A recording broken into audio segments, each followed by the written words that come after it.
राधे राधे दोस्तों, हमारे YouTube channel पर आप सबका बहुत बहुत स्वागत है। आज मैं आप लोगों को सुनाने वाली हूँ देव उठनी एकादशी की व्रत कथा। इसके पाठ से आपको सभी कार्य होंगे सिद्ध, मिलेगा व्रत का दोगुना फल। आगे जाने से पहले वीडियो को लाइक और चैनल को सब्सक्राइब अवश्य करें।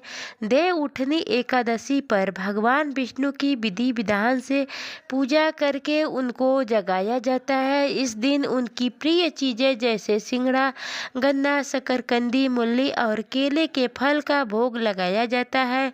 इस दिन भगवान विष्णु बेहद प्रसन्न मुद्रा में होते हैं। विधि विधान से उनकी पूजा करने और व्रत कथा का पाठ करने से आपको देव उठनी एकादशी के व्रत का दुगुना फल प्राप्त होता है। आइए जानते हैं देव उठनी एकादशी की व्रत कथा क्या है। देव उठनी एकादशी कार्तिक मास के शुक्ल पक्ष की एकादशी तिथि को कहते हैं।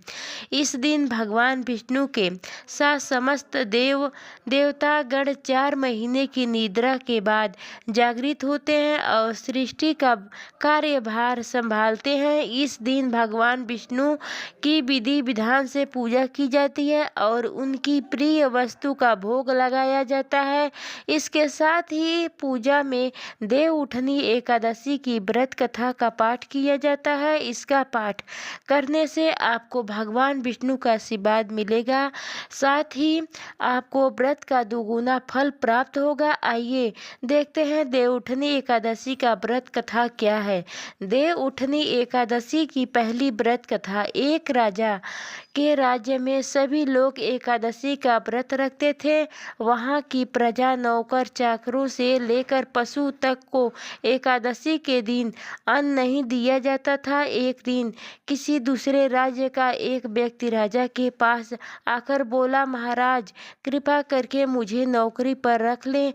तब राजा ने उनके सामने एक शर्त रखी कि ठीक है रख लेता हूँ, लेकिन रोज तो तुम्हें खाने को सब कुछ मिलेगा पर एकादशी को अन्न नहीं मिलेगा। उसी व्यक्ति ने उस समय का हाँ कर लिया, पर एकादशी के दिन जब उसे फलाहार का सामना दिया गया तो वह राजा के सामने जाकर गिड़गिड़ाने लगा, महाराज इससे मेरा पेट नहीं भरेगा, मैं भूखा ही मर जाऊंगा, मुझे खाने के लिए अन्न दे दो। राजा ने उसे शर्त की बात याद दिलाई, फिर भी वह अपनी बात पर अड़ा रहा और अन्न छोड़ने को राजी नहीं हुआ। तब राजा ने उसे आटा, दाल, चावल आदि दिया। वह नित्य की तरह नदी पर पहुंचा और स्नान करा, भोजन पकाने लगा। जब भोजन बन गया तो वह भगवान को बुलाने लगा, आओ भगवान भोजन तैयार है। उसके बुलाने पर पीताम्बर धारण किया भगवान चतुर्भुज रूप में आ पहुँचे और प्रेम से उसके साथ भोजन करने लगे। भोजदानी करके भगवान अंत धर्म हो गए तथा वह अपने काम पर चले गए।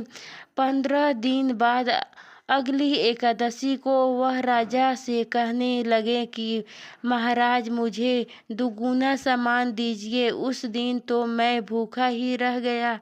राजा ने कारण पूछा तो उसने बताया कि हमारे साथ भगवान भी खाते हैं, इसलिए हम दोनों के लिए ये सामान पूरी नहीं होती है। यह सुनकर राजा को बड़ा आश्चर्य हुआ।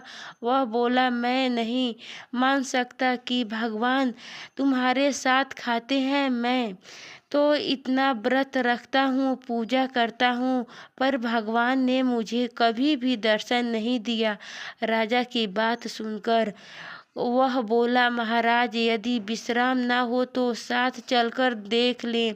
राजा एक पेड़ के पीछे छिपकर बैठ गया। उस व्यक्ति ने हर रोज की तरह भोजन बनाया और भगवान को शाम तक पुकारा रहा, फिर भी भगवान न आए। अंत में उनके कहा, हे भगवान यदि आप नहीं आए तो मैं नदी में कूदकर प्राण त्याग दूंगा। फिर भी भगवान नहीं आए। तब वह प्राण त्याग के उद्देश्य से नदी की तरफ बढ़ गया। प्राण त्यागने का उद्देश्य से नदी की तरफ बढ़ गया। प्राण त्यागने का उसका दृढ़ इरादा जान शीघ्र ही भगवान ने प्रकट होकर उसे रोक लिया और साथ बैठकर भोजन करने लगे। खा पीकर वे उसे अपने विमान में बैठाकर अपने धाम ले गए। यह देखा राजा ने सोचा कि व्रत उपवास से तब तक कोई फायदा नहीं होता जब तक मन शुद्ध ना हो। इससे राजा को ज्ञान मिला। वह भी मन से व्रत उपवास करने लगा और अंत में स्वर्ग प्राप्त हुआ।